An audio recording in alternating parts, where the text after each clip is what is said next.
Hey everybody, Lead Speed here. Alright, so after that little trip down memory lane, which seems kind of awkward, but you know, sometimes you really can't truly understand how a person feels, you know, about those kind of things until you happen to, you know, unless you've maybe been there yourself in, you know, a similar situation or whatever. But yeah, after that, with that being said, you know, this is going to be another game I had with Gusto, more, you know, it's kind of more casual type match and stuff like that, but you know, that's kind of the norm and stuff like that. I mean, I'm almost expecting to have casual games because, you know, it's kind of stressful sometimes playing against meta, mainly because, like, you know, after a certain amount of time, it's just like, okay, I'm not feeling it, you know what I mean? But, you know, that's just what happens. But the topic I want to talk about is, it's kind of interesting. Like, I don't know if it's kind of, I mean, I guess it could be a subjective topic. It's not about, you know, I already talked about what makes for a good game or whatever, like in my opinion, and, you know, that received pretty well. I'm kind of surprised, but yeah, I want to talk about mainly like how we've pretty much been spoiled by broken cards. Now, what I mean by that is when we're so used to seeing like broken cards for archetypes or whatever, or, you know, certain just broken cards that are generic or whatever, but that other cards that may come out, we look at it and it's like, whoa, it's not as great as this card, so we're not going to use it. Like, that's pretty much what happens. And I'm going to talk about a particular archetype because I think talking about a particular archetype, spellbooks, is probably the best example that I can give you guys, and you'll see why. So even though I'm not playing whatever deck so in this video, but yeah, it's kind of weird, but yeah, after the intro I'm gonna get more into that, and you know, that'll be fun, right? And on a side note, I will be uploading the deck profile for the Mecha Phantom Beast. I've had a few people asking me to post the deck list or whatever, and you know, I was kind of surprised, but then again, like, you know, I guess it's just because it's not really a common deck, a common thing that you run into or whatever. I mean, you know, on like Mermails and stuff like that, you know, Fire Fist, you know, everyone's seen that. And honestly, I would have maybe done an updated Mermail deck profile, but the only problem with that is when I did my initial deck profile, like, you know, before Billy Break made that whole mono Mermail thing what it was or whatever, or well, before it became mono Mermail, I guess, I ran it very much like he did. But the thing was, like, when I did the deck, I wanted to focus more on Mermails because everyone was playing the Gen X Undyne engine at the time. So, you know, it was a little bit weird and whatever, but yes, I don't know if I would actually post an updated Mermail deck profile. I probably won't, but I mean, you've probably seen it already. I mean, if you look at other Mermail deck profiles, I mean, the only thing that's different with mine is that I'm running like Abyss Turn, a few other cards or something, but you know, no big deal, I guess, right? But yeah, anyway, Mecha Phantom Beast deck profile coming soon, and you know, that'll be fun. So yeah, after the intro, we're gonna talk more about this whole, you know, being spoiled by powerful cards or whatever. I don't know. Whatever I'm gonna title the video, it's gonna be kind of weird to title it or whatever. So yeah, see you guys after the intro. Peace.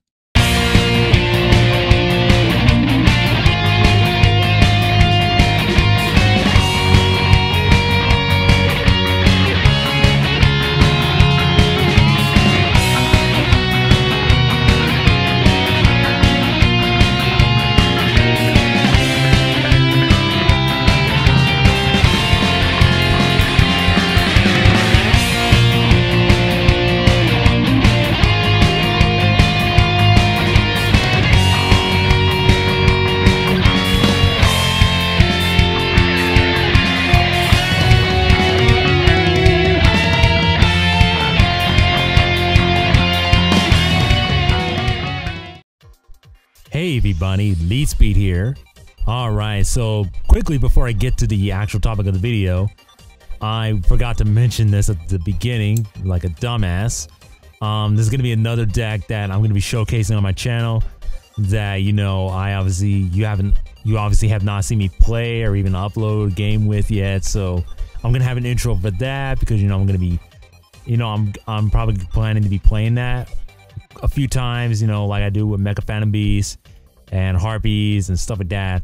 Cause, you know, the meta's kind of, I feel like I'm getting bored with it at the moment. I mean, I feel like playing these other decks that, you know, just aren't really played right now. You know, even the ones that are like close to coming out, like Mecha Phantom Beasts. Cause, you know, like, you know, Mermail Lanterns is cool, but, you know, there's this time where I'm just like, yeah, you know, I want to switch it up a little bit. And, you know, I think you guys would agree. But anyways, let's get to the actual topic of the video. Now, you guys know about broken cards being in the game, you know, ever since the beginning. I mean, there's been broken cards. Now, I want to talk about Prophecy, particularly because I think this is probably one of the best examples, well, maybe one of the best examples of how spoiled we've become involving, or when it comes to broken cards. Now, with that being said, we all know about Spellbook of Judgment. You know, the newest spell card from Lord of the Tachyon Galaxy, which is coming out in the TCG very soon, actually, just like another week or so.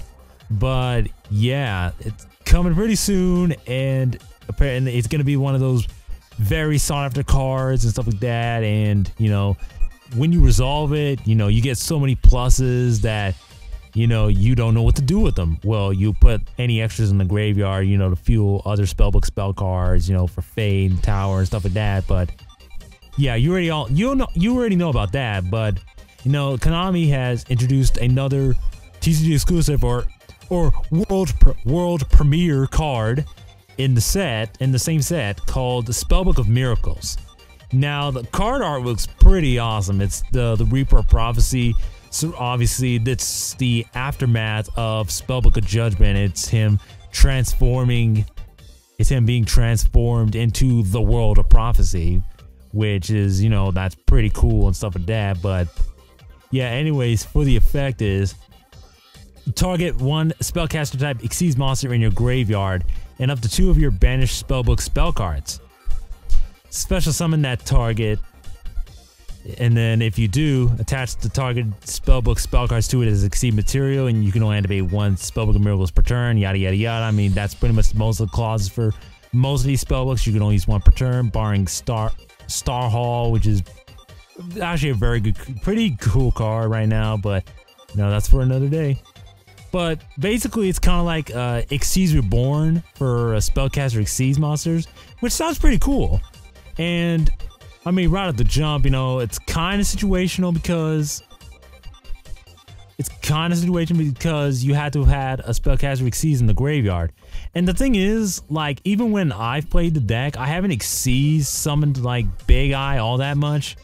I mean, obviously he's a spellcaster, so he's a legitimate target, but in the Priestess build, I don't know, I don't see it being run. But obviously in like the Reaper build or some other builds of Prophecy, that card's gonna shine a bit more because you're gonna be focusing more on summoning the, you know, the spellcaster Xyz that they've got, you know, Hierophant of Prophecy, the Empress of Prophecy, stuff like that. So now, what's this got to do with, you know, my topic?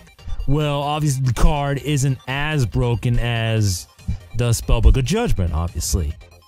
And, you know, people talked about how it should have been more broken, right? Like, people complain that it's not all that great. It probably should have been a little bit better, which might have led it to being broken, hint, hint, hint. But, you know, it's kind of something we do all the time, myself included. You know, I'm guilty of this as well, and I'm kind of curious as to why.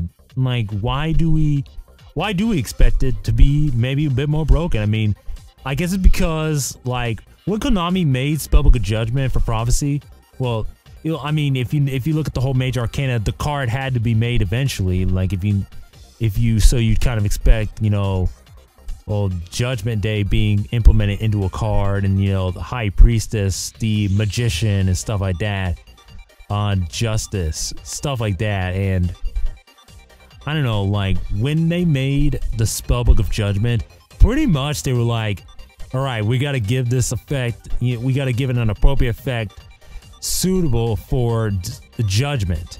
And from here on out, there's probably not going to be any other spellbook spell cards that are going to match its power, because it's freaking Judgment Day, right? So the only other card that might match its power in the archetype is the World. And, you know, again, that might be debatable, because, you know, not every build's gonna run him, but he's hella good if you can resolve him. So yeah, I mean, we'll talk about it some other time, but yeah, it's actually a pretty good card. And honestly, I know a lot of people were scared of that card when he came out, but anyways, back to the point.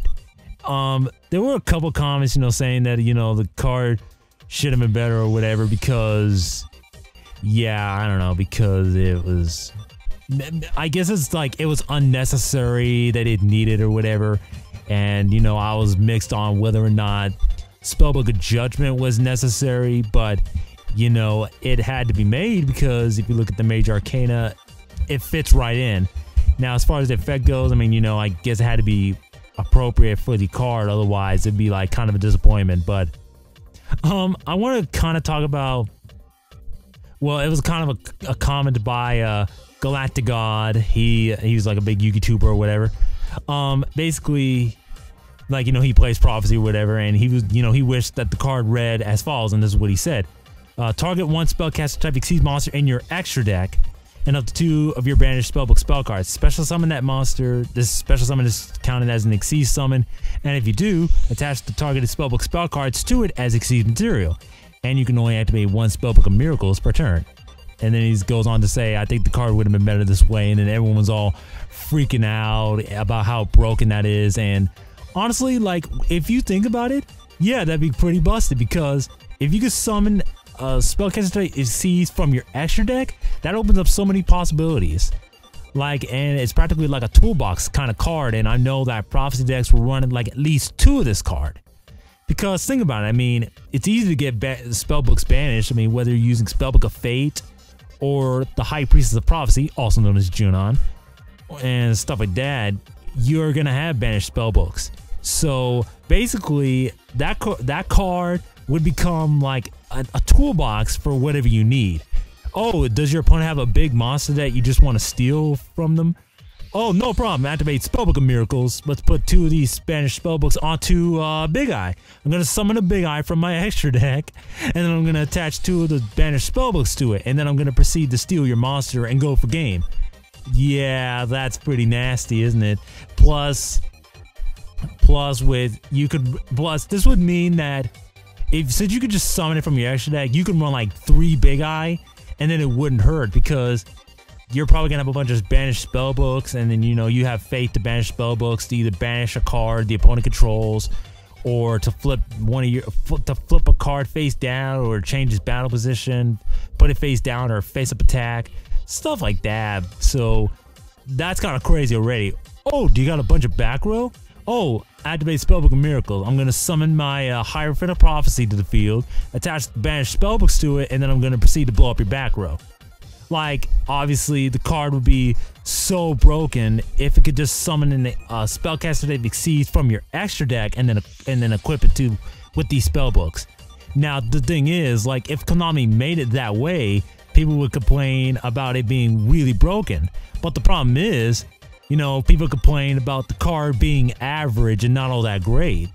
So it's kind of weird. In fact, I replied to this guy's comment pretty much saying, you guys bash on Prophecy cards being broke, then when something that is average, y'all wish it's broke. Lol, scrubs everywhere. So basically, he's like, everyone's complaining about, you know, certain Prophecy cards being broken, but then when something average comes along, it's okay. It might be used, it might not be, and, you know, people complain about it. Now, it might be because it's unnecessary, but I think it's just because it's not that broken. And when you look at Spellbook of Judgment, I mean, you'd expect Konami to make more broken spellbook spell cards if they decide to introduce new ones to the TCG as exclusives or world premieres. So I don't know, like, what do you guys think about that? I mean, we're so used to broken cards. Like, have we really been that spoiled to that? Like, we're just like so like we can't make up our minds about it or whatever. But Yeah, and let me know what you guys think about that madness, and I'll see you guys later. Peace!